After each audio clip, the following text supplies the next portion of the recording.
Shriram time news मध्ये मी स्वप्नील परदेशी आपलं पुन्हा एकदा स्वागत करतो। पाहूया गेल्या 24 तासातील ताज्या घडामोडी। महानगरपालिका कर्मचाऱ्याला ठेकेदाराकडून झालेल्या मारहाण प्रकरणी मनपाच्या सर्वसाधारण सभेत उमटले पडसाद। कोंडाईबारी घाटात काकाला मारून फेकणाऱ्या पुतण्यासह त्याचा मित्र जेरबंद। प्रवासी व कर्मचाऱ्यांच्या विविध समस्यांबाबत राष्ट्रीय कामगार सेनेतर्फे शहरातून काढण्यात आला मोर्चा। करवत रस्त्यालगत असलेल्या तपनभाई मार्गावरील बंद घर फोडून अज्ञात चोरट्यांनी केली धाडसी चोरी। आणि भाजप महायुतीचे धुळे ग्रामीणचे नवनिर्वाचित आमदार राघवेंद्र बदाने यांचा करण्यात आला नागरी सत्कार। आता बातमीपत्र विस्ताराने। धुळे महानगरपालिकेच्या सर्वसाधारण सभेत मनपा कर्मचाऱ्याला ठेकेदाराकडून झालेल्या मारहाण प्रकरणी पडसाद उमटले असून सुपारी बहादर ठेकेदारांना लेखा विभागात प्रवेश देऊ नका असे फरमान आयुक्त तथा प्रशासक अमिता दगडे पाटील यांनी काढले आहेत। महापालिका कर्मचाऱ्याला ठेकेदाराकडून झालेल्या मारहाण प्रकरणी सर्वसाधारण सभेत आयुक्त तथा प्रशासक यांनी कठोर भूमिका घेत सुपारी बहादर ठेकेदारांना मनपात प्रतिबंध करा, त्यांना लेखा विभागात प्रवेश न देण्याचे तसेच सुरक्षा रक्षक नियुक्त करण्याचे आदेश दिले आहेत। महानगरपालिकेच्या स्वर्गीय दिलीप पायगुडे सभागृहात मंगळवारी दुपारी सर्वसाधारण सभा संपन्न झाली। सभेच्या विषय पत्रिकेवर एकूण 10 विषय ठेवण्यात आले होते। चर्चा करून सर्व विषयांना मंजुरी देण्यात आली। दरम्यान 4 दिवसांपूर्वीच महापालिकेतील लेखा विभागातील शिपाई कैलास चौधरी यांना ठेकेदार रमेश बागुल यांनी धक्काबुक्की अरेरावी केली होती। या प्रकाराची आयुक्तांनी गंभीर दखल घेतली। सभेत बोलताना आयुक्त अमिता दगडे पाटील म्हणाले की मनपाच कर्मचाऱ्यांवर हात उचलणे ही घटना अत्यंत निंदनीय आहे। सुपारी घेऊन अनेक जण बिले काढतात, अशा लोकांची मनपात गर्दी वाढली आहे। बिले काढणाऱ्यांची गँग तयार झाली आहे, त्यामुळे सुपारी बहादरांना मनपात प्रतिबंध करावा, त्यांना लेखा विभागात येऊ देऊ नका। यापुढे ठेकेदार अथवा त्याच्या माणसांची दादागिरी अरेरावी खपवून घेतली जाणार नाही। बिले काढणाऱ्यांची जी कामे आहेत ती तपासावीत, यासाठी पथके नियुक्त करावीत। गेल्या 4 वर्षात अनेक कामे झाली आहेत, त्यामुळे पैसे येतील तसे ठेकेदारांना बिले मिळतील असे आयुक्त म्हणाले। याबरोबरच आयुक्तांनी कर्मचाऱ्यांना एकत्र राहा, संघर्ष करा असा सल्लाही दिला। तसेच मनपात सुरक्षा रक्षक नेमावे अशा सूचनाही त्यांनी दिल्या।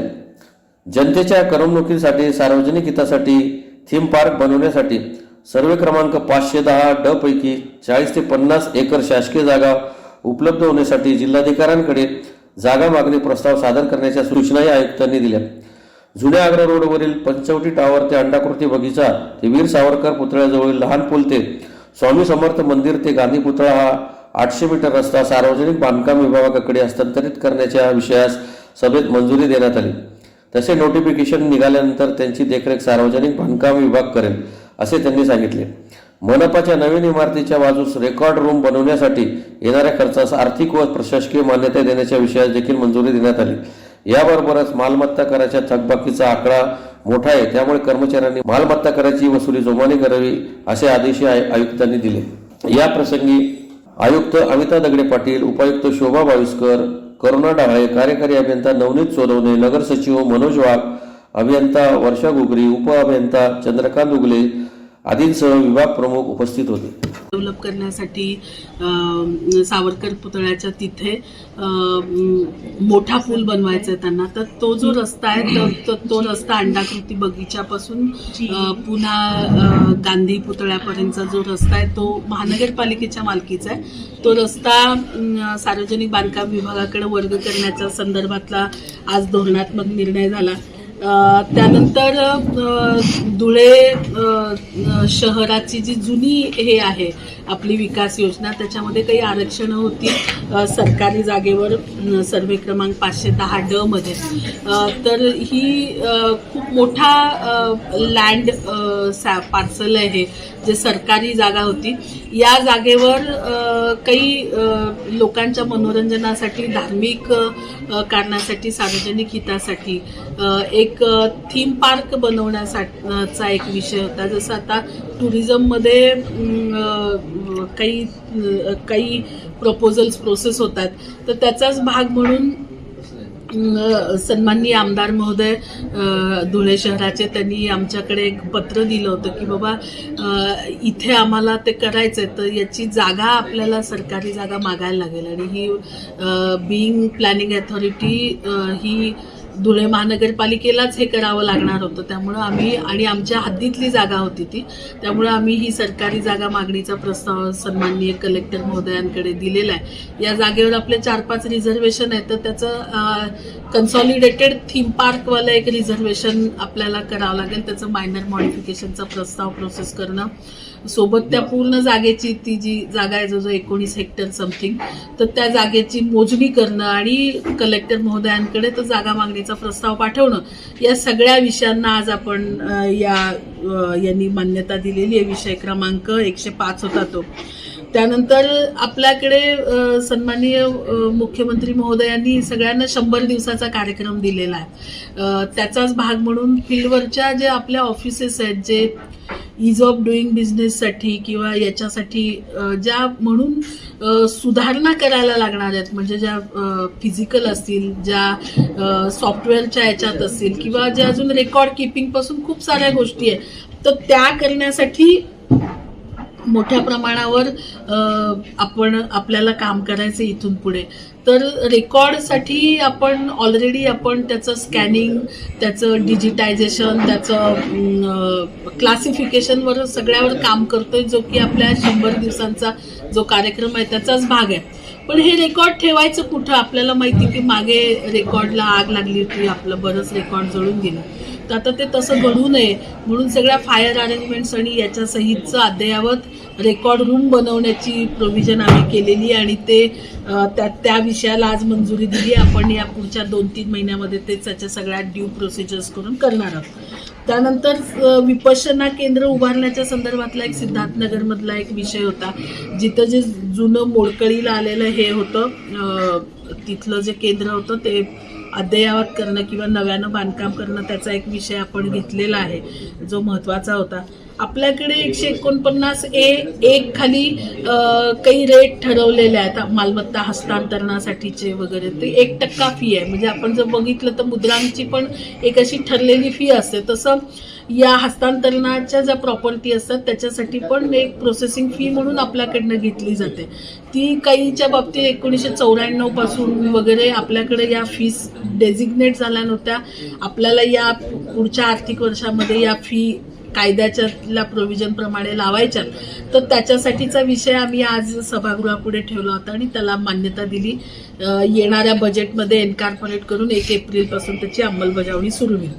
आपल्याकडे काही सिटी ब्युटिफिकेशन पॉईंट ऑफ व्ह्यूनी काही कामं करायची होती. याच्यासाठी आपल्या शहरातलेच एक आर्किटेक्ट आनंद खैरनार यांचं एक पत्र आम्हाला आलं होतं आणि ते सोबत PWDच्या पण काही आपल्या महानगरपालिकेच्या साईटला कन्सल्ट करतात. तर मग त्यांनी आपल्याकडे दिलं, तर आपण त्यांची एक ॲज अ कन्सल्टिंग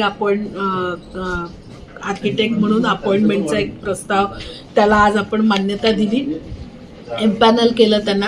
त्यानंतर हा जो टॉवर गार्डनचं जे काम बांधकाम विभागाचं आहे त्याचं हँडओव्हर करण्याच्या संदर्भातला विषय होता, त्याला पण मान्यता आज दिली आम्ही.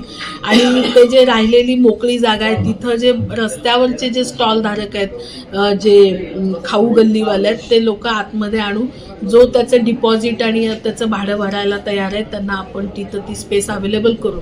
पण एकदा जेव्हा हे आत येतील तेव्हा आम्ही रस्त्यावर एकाही गाडीवाल्याला उभा राहू देणार नाही, हे निश्चित. त्याच्यानंतर आमदार महोदय यांनी आणखी एक विषय आपल्याला तो पूल विस्तारीकरणाच्या हिशोबाने आणला होता. तेव्हा तो हा सावरकर पुतळा आहे, वीर सावरकर पुतळा, त्याचं आपण ऑलरेडी काम चालू केलं होतं आणि काही संघटनांच्या पण आपल्याकडे मागणी होती की बाबा या पुतळ्याचं काम केल्यामुळं यांचा संभाजी महाराजांचा पुतळा, छत्रपती संभाजी महाराजांचा पुतळा झाकला जाईल.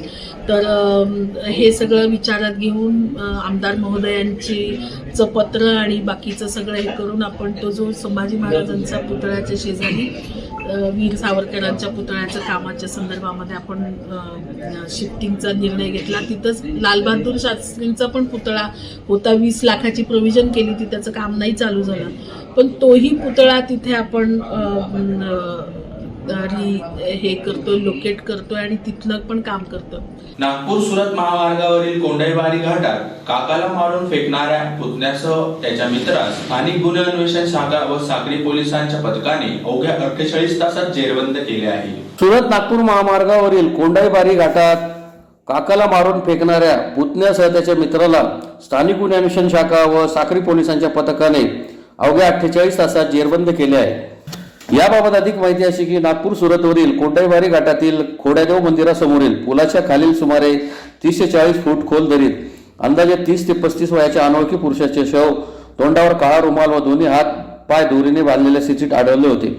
11 जानेवारी रोजी 12:30 वाजेला हे शव आढळून आल्यावर साक्री पोलीस ठाण्यात या घटनेची नोंद झाली.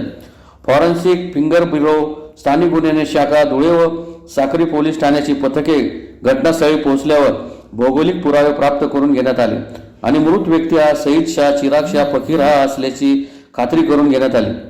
स्थानिक गुन्हे शाखेचे पोलीस निरीक्षक श्रीराम पवार, सहाय्यक पोलीस निरीक्षक जयेश खलाने व साक्री पोलीस ठाण्याचे स्वतंत्र 2 तपास पथके तयार करून पोलीस अधीक्षक धिवरे यांनी त्यांना रवाना केले होते. दरम्यान पोलीस निरीक्षक श्रीराम पवार यांना मिळालेल्या गुप्त माहितीच्या आधारावर विसरवाडी येथे स्थानिक गुन्हे शाखेचे पथक रवाना करण्यात आले. या पथकाने विसरवाडी येथे मृताचे फोटो व्हॉट्सअपवर प्रसारित केल्यावर मृताच्या नातेवाईकांनी साक्री येथे ग्रामीण रुग्णालयात येऊन प्रत्यक्ष खात्री केली. यावेळी मृत व्यक्ती हा सईद शाह, चिराग शाह, फकीर वय 28 वर्षे, राहणार संतोषी माता गल्ली विसरवाडी हा असल्याचे निष्पन्न झाले. यानंतर पोलिसांनी तपासाची सूत्रे गतिमान केली आणि दोघांना ताब्यात घेतले. मृतास दारू पिण्याची सवय होती व तो कुटुंबियांना अश्लील शिवीगाळ करत असे. ही बाब पुतण्या अवेश सलीम शाह वय 24 वर्ष, व्यवसाय दुचाकी मेकॅनिक, राहणार इंदिरानगर, नवी दिल्ली कॉलनी विसरवाडी यास खटकत असे. यामुळे सलीम शाह याने त्याचा मित्र सोहेल उर्फ बबलू मुबारक शाह वय 20, व्यवसाय पंक्चर दुकान, राहणार संतोषी माता गल्ली विसरवाडी याच्या मदतीने शहीद शाह, चिराग शाह, फकीर याचा खून केल्याची कबुली दिली. 7 जानेवारी रोजी दुपारी 12 वाजेला शहीद शाह, चिराग शाह, फकीर हा दारू पिऊन अवेश सलीम शाह याच्या गॅरेजवर आला होता. त्यामुळे राग आल्याने अवेश शाह याने दुपारी 2 वाजेला त्याच्या मारुती स्विफ्ट क्रमांक MH1533 मध्ये सईद शाह यास बसवले व सोहेल मुबारक शाह उर्फ बबलू यास सोबत घेऊन कोंडाईबारीकडे नेले. रस्त्यात अवेश शाह व सोहेल शाह यांनी सईद शाह याच्या तोंडावर काळा हातरुमाल बांधला आणि त्याचे नाक तोंड बंद केले. दोन्ही हात व पाय दोराने बांधून जिवंत असतानाच त्याला कोंडाईबारी घाटातील खोड्यादेव मंदिरासमोरच्या पुलावरून सुमारे 30 ते 40 फूट खोल दरीत फेकले आणि दोघेही विसरवाडी येथे घरी परतले अशी कबुली त्यांनी पोलिसांना दिली. यामुळे पोलिसांनी दोघांना ताब्यात घेऊन त्यांनी गुन्ह्यात वापरलेली मारुती स्विफ्ट कार जप्त केली. साक्री पोलीस ठाण्याचे सहाय्यक पोलीस निरीक्षक अनिल बागुले या गुन्ह्याचे अधिक तपास करीत आहेत. सदरची कारवाई पोलीस उपनिरीक्षक अमित माळी, साक्री पोलीस ठाण्याचे सहाय्यक पोलीस निरीक्षक जयेश खलाने, सहाय्यक पोलीस निरीक्षक अनिल बागुल, स्थानिक गुन्हे अन्वेषण शाखा धुळे येथील संजय पाटील, संतोष हिरे, सदेसिंग चव्हाण, तुषार सूर्यवंशी, योगेश जगताप, सुनील पाटील, संजय सुरसे, कैलास महाजन, राजीव गीते, साक्री पोलीस ठाण्याचे रामलाल अहिरे, संजय सिरसाट, शांतीलाल पाटील, आनंद चव्हाण, तुषार जाधव, प्रमोद जाधव आदींनी केली. दिनांक 11 जानेवारी रोजी साक्री पोलीस स्टेशनच्या हद्दीमध्ये कोंडाईबारी घाटामध्ये एक अनोळखी डेड बॉडी मिळवून आली होती. सदर अनोळखी डेड बॉडीची ओळख पटवण्याकामी समांतर तपास करत असताना आमची स्थानिक गुन्हे शाखा असेल किंवा पोलीस स्टेशन साक्रीचे आमचे प्रभारी अधिकारी असतील त्यांनी संयुक्त प्रयत्न केले आणि त्याच्यातून जो सदरचा मयत इसम आहे तो नंदुरबार जिल्ह्यातील राहणारा असून सईद शाह, चिराग शाह, फकीर असा असल्याचे निष्पन्न झाले आणि त्यावरून सदर गुन्ह्याचा तपास करत असताना मग त्याच्यातीलच जे त्याचे नातेवाईक होते मयताचे त्याचे दोघांची आरोपींची नावं आहेत. एक आहे अवेश सलीम शाह वय 24 वर्ष आणि दुसरा आहे सोहेल उर्फ बबलू मुबारक शाह. हे पण दोघं राहणार विसरवाडीचे आहेत आणि यांनी त्यांच्या घरगुती कारणातून त्या ठिकाणी त्या संबंधित मयताला मारहाण करत त्या ठिकाणी आणलं होतं आणि तिथून त्याला खाली फेकून देऊन त्याचा त्या ठिकाणी मृत्यू केला आणि त्याच्याबद्दल हा गुन्हा खरं तर आव्हानात्मक होता. त्याच्यामध्ये मयताची ओळख पटवणं आणि सोबतच आरोपींपर्यंत पोहोचण्याचं फार मोठं चॅलेंज आमच्यासमोर होतं. मात्र 48 आवर्समध्ये म्हणजे 48 तासाच्या आतमध्ये स्थानिक गुन्हे अन्वेषण शाखा आमचे प्रभारी श्रीराम पवार आणि त्यांची टीम, PS अमित माळे आणि सर्व टीम यांनी चांगल्या पद्धतीने तपास करून तसेच सोबत API जयेश खलाने पोलीस स्टेशन साक्रीचे आणि त्यांची सर्व टीम यांनी संयुक्त प्रयत्न करून याच्यामधल्या आरोपींना शेताफीने अटक केलेली आहे. त्याच्याबद्दल मी त्यांचं अभिनंदनही करतो आणि त्यांना त्या ठिकाणी रिवॉर्ड देखील जाहीर करतो. शिंदखेडा बस आगारातील प्रवासी व कर्मचाऱ्यांच्या विविध समस्यांबाबत शिवसेना शिंदेगड तालुका प्रमुख अनिल जगताप यांच्या नेतृत्वात राष्ट्रीय कामगार सेनेतर्फे शहरातून मोर्चा काढून आगार प्रमुख ज्ञानेश्वर शिवदे यांना निवेदन देण्यात आले. शिंदखेडा बस आगारातील प्रवासी व कर्मचाऱ्यांच्या विविध समस्या सोडवाव्यात यासाठी शिवसेना शिंदेगड तालुका प्रमुख अनिल जगताप यांच्या नेतृत्वात राष्ट्रीय कामगार सेनेतर्फे शहरातून मोर्चा काढून आगार प्रमुख ज्ञानेश्वर शिवदे यांना निवेदन देण्यात आले. निवेदनात म्हटले आहे की शिंदखेडा बस आगार हे तालुक्याचे एक प्रमुख आगार आहे. अनेक खेडेगावातील शालेय विद्यार्थी प्रवास करतात, मात्र वेळेवर बसची सुविधा मिळत नसल्याने विद्यार्थ्यांचे शैक्षणिक नुकसान होण्यास कारणीभूत आगार प्रशासनच आहे. त्यात वेळेवर सुविधा नसलेल्या जीर्ण झालेल्या बसेसमुळे प्रवाशांचे देखील मोठे हाल होताना दिसतात. रस्त्यावर बस फेल होणे, जीर्ण बसेसमुळे अपघाताचे प्रमाण देखील गेल्या 2 महिन्यापासून वाढले आहे. त्यातच शिंदखेडा आगारातील अनेक कर्मचाऱ्यांच्या तक्रारीबाबत राष्ट्रीय कामगार सेना व शिवसेना यांना कैफियत मांडली. त्यातून समस्या तक्रारीचे निवारण करण्यासाठी सदरचा मोर्चा काढण्यात आला. गांधी चौकापासून मोर्चास सुरुवात करण्यात आली. शिंदखेडा आगारावर मोर्चा धडकला. त्यानंतर सभेच्या माध्यमातून कर्मचारी यांनी आपापल्या तक्रारींची कैफियत मांडली व आगार प्रमुख ज्ञानेश्वर शिवदे यांना निवेदन देण्यात आले. यावेळी शिवसेना तालुका प्रमुख अनिल जगताप, राष्ट्रीय कामगार सेनेचे जिल्हाध्यक्ष तुळशीराम गावित, सचिव भोलाभाऊ सगरे, विभागीय अध्यक्ष दीपक नागपुरे, जिल्हाध्यक्ष समाधान पाटील यांच्यासह शिवसेना व राष्ट्रीय कामगार सेनेचे पदाधिकारी मोठ्या संख्येने उपस्थित होते. काम जिल्ह्याच्या ठिकाणी असू द्या का या ठिकाणी असू द्या, आता मी यानंतर लागलीच आपले साहेब इथे असतील, त्यांना मला भेटायचंय. त्यांनी जर कधी माझी भेट नाकारली तर मी इथून निघून जाईल, पण त्यानंतर मला त्यांच्याशी बोलायचंय, त्यांना मला काही सांगायचंय. आणि ती चर्चा होत असताना तुमच्या कर्मचाऱ्याचा कुठे काही संबंध नाही, पण मला बी त्यांना विनंती करून जायची आहे की हा एकोपाचा असणारा तुम्ही बी त्या नियमखाली पगार घेतात आणि हे पण त्या नियमखाली पगार घेतात, असं होता कामा नये. आलंय माझ्याकडे आलंय, पण मला एवढंच म्हणायचंय की एक चान्स तुमच्यासाठी. कारण शेवटी तुम्हाला काय बोलतोय मी की उद्या तुम्हाला पण काम बघायचंय, तुम्ही पण तुमच्यातलाही कोणतरी 10 वर्षानंतर मोठा अधिकारी होईल की नाही? होईल. आणि म्हणून या पुढचं या ठिकाणी बोर्डाचं रितसर उद्घाटन झालेलं आहे. जे सभासद झाले असतील त्यांनी सभासद करा. दर 2 महिन्यातून एक वेळा ज्यांचे वाढदिवस असतील, सचिव कोण आहे त्या सचिवने लिहून घ्या की 5 जानेवारी, 10 जानेवारी, 15 फेब्रुवारी आणि महिन्याच्या शेवटच्या आठवड्यामध्ये सगळ्यांचा एक समारोप करून म्हणजे समतोल साधून ड्युट्या पाहून त्यांचा एक फुल देऊन फक्त सत्कार करायचा. 2 महिन्यातून एक वेळा 10 लोक तिथे झाले. संघटनेला मी विनंती करेन. शिरपूर शहरातील करवंद रस्त्यालगत असलेल्या तपनबाई मार्गावरील बंद घर फोडून अज्ञात चोरट्यांनी धाडसी चोरी केल्याची घटना सोमवारी सायंकाळी 6:30 वाजता उघडकीस आली आहे. शिरपूर शहरातील करवंद नाका रस्त्यालगत असलेल्या तपनबाई मार्गावरील श्री साई समर्थ नगर मधील बंद घर फोडून धाडसी चोरी झाल्याची घटना सोमवारी सायंकाळी 6:30 वाजता उघडकीस आली. सारंग पुरुषोत्तम पाटील असे चोरी झालेल्या घर मालकाचे नाव आहे. तपनबाई मार्गावरील श्री साई समर्थ नगर प्लॉट नंबर 30 हे घर शहर पोलीस ठाण्यात तत्कालीन कार्यरत व मयत police head constable Purushottam Patil यांचे असून त्यांचा मुलगा सारंग पाटील हा पुणे येथे TCS कंपनीत नोकरीला आहे. त्यामुळे सदर घर 1 महिन्यापासून बंद होते. दरम्यान याच संधीचा फायदा घेत अज्ञात चोरट्यांनी 13 जानेवारी रोजी पहाटे 4 वाजेच्या सुमारास घर फोडले. सदर घरफोडीचा प्रकार CCTV मध्ये कैद झाला आहे. मात्र घर मालक घरी नसल्याने घरातून काय आणि किती मुद्देमाल चोरीस गेल्याचे समजू शकले नाही. सदर घटना घराशेजारी राहणाऱ्या नागरिकांच्या लक्षात आल्याने सदर प्रकार उघडकीस आला आहे. शेजाऱ्यांनी घरमालक व पोलिसांना माहिती दिली. माहिती मिळताच शहर पोलीस ठाण्याचे अधिकारी व DB पथकाने घटनास्थळी भेट देत पाहणी केली. मात्र सदर घरफोडीची माहिती पसरताच वसाहतीमधील नागरिकांमध्ये भीतीचे वातावरण निर्माण झाले आहे. धुळे तालुक्यातील अजंग येथे भाजप महायुतीचे धुळे ग्रामीणचे नवनिर्वाचित आमदार राघवेंद्र बदाने यांचा नागरी सत्काराचा कार्यक्रम सोमवारी संपन्न झाला. धुळे तालुक्यातील अजंग येथे भाजपा महायुतीचे धुळे ग्रामीणचे नवनिर्वाचित आमदार राघवेंद्र बदाने यांचा नागरी सत्काराचा कार्यक्रम सोमवारी संपन्न झाला. सदर कार्यक्रमाचे आयोजन डॉक्टर दिनेश माळी यांनी केले होते. कार्यक्रमाच्या सुरुवातीस डॉक्टर दिनेश माळी यांच्या वाढदिवसानिमित्त ग्रामीणचे आमदार राघवेंद्र बदाने यांनी केक कापून डॉक्टर दिनेश माळी यांनी शुभेच्छा दिल्या. त्यानंतर राघवेंद्र बदाने यांचा विविध गावातील सरपंच व नागरिकांतर्फे नागरी सत्कार करण्यात आला। यावेळी डॉक्टर दिनेश माळे यांच्यासह भारतीय जनता पार्टीचे पदाधिकारी, कार्यकर्ते, ग्रामस्थ तसेच विविध गावातील सरपंच व पदाधिकारी मोठ्या संख्येने उपस्थित होते। की 1,70,000 मतदान आतापर्यंत कोणत्याच विधानसभेच्या आमदाराला पडलं नाही, एवढं मतदान या तालुक्यातल्या मायबाप जनतेने मला टाकलं। आणि म्हणून या तालुक्यातला एक एक तरुण असेल, एक एक ज्येष्ठ मान्यवर असेल, माझे माय माऊली, माझ्या माता भगिनी असतील, माझ्या आजीच्या वयाच्या, आईच्या वयाच्या सगळ्या महिला मंडळी असतील, आमच्या लाडक्या बहिणी असतील, या सगळ्यांनी मोठ्या प्रमाणावर घरामधलं बाहेर येऊन मतदान केलं। आणि 1,00,000 महिलांनी जवळपास मतदान केलं, टोटल मतदान। आणि एवढ्या मोठ्या प्रमाणात महिला मंडळ कधीच मतदानासाठी बाहेर निघायचं नाही, एवढं मतदान या तालुक्यातल्या मायबाप जनतेने केलं।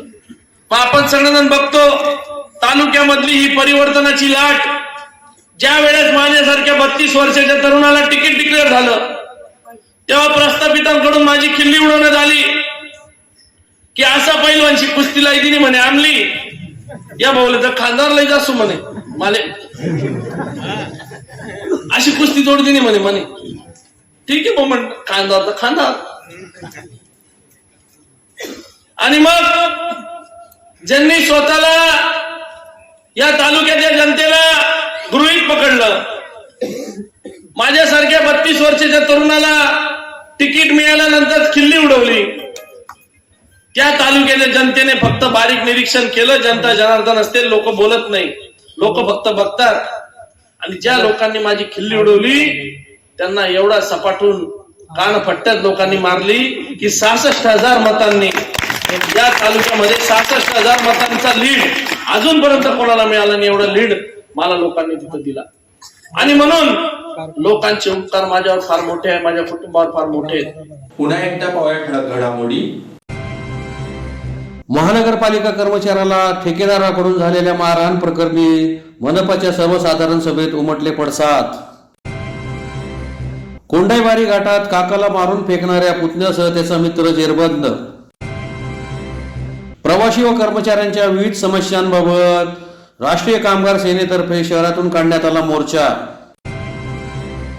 करवत रस्त्यालगत असलेल्या तपनभाई मार्गावरील बंद घर फोडून अज्ञात चोरट्यांनी केली धाडसी चोरी। आणि भाजप महायुतीचे धुळे ग्रामीणचे नवनिर्वाचित आमदार राघवेंद्र बदाने यांचा करण्यात आला नागरी सत्कार। याचबरोबर श्रीराम टाइम न्यूजचे बातमीपत्र संपले। दिवसभरातील ताज्या घडामोडींसाठी पाहत राहा श्रीराम टाइम न्यूज। भेटूया पुढील प्रसारणात, तोपर्यंत नमस्कार।